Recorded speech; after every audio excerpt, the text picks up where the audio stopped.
तो जय जगन्नाथ आध्यात्मिक जिज्ञासा को प्रश्न थिला कौन बुझीगले मनुष्यर जीवन मुक्ति अवस्था प्राप्त हो जाए। उत्तर हेउची आमर स्वरूप हेउची चिन्मय सत्ता मात्र एवं सेथिरे अहंग भाव नाही। एई सिद्धांतटी जदि मनुष्य बुझीजिवो ताहले जीवन मुक्त हो जीवो। यथा हल की विचार करी देखंतु मु ये देह ना ए देह भितरे मु अछि, मो नाक मो पाटी मो आखि ना मु नाक मु आखि मु पाटी, मु गोड़ ना मो गोड़, मु हाथ ना मो हाथ, मो आंगुली ना मु आंगुली, मो देह ना मु देह। यदि मो देह मु किए एई चिन्मय सत्ता, एही चिन्मय सत्ता होउची आमर स्वरूप।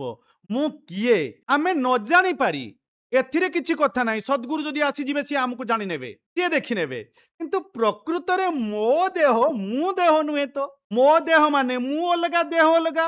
यथा उदाहरण स्वरूप मो पुओ माने मु अलगा मो पुओ अलगा, मो स्त्री माने मु अलगा मो स्त्री अलगा। सेमिति मो देह माने मु अलगा मो देह अलगा ना। आ मु जिए सेई होउची चिन्मय सत्ता, सेई होउची प्रकृत आमर स्वरूप। जमर दरबार रे ताहारी विचार हुए। आ ये देह तो एठी थाए, यार विचार कौन हुए? आ माध्यम रे आमे जो पाप करि थाई ताहारी विचार हुए। तेणु ए स्वरूप होउची आमर चिन्मय सत्ता।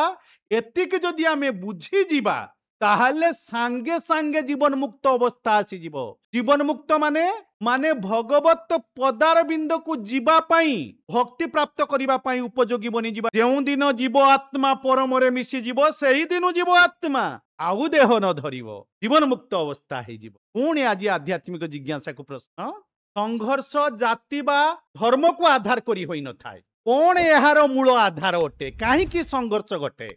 एई उत्तर आध्यात्मिक जिज्ञासा रे रखंतु। जय जगन्नाथ।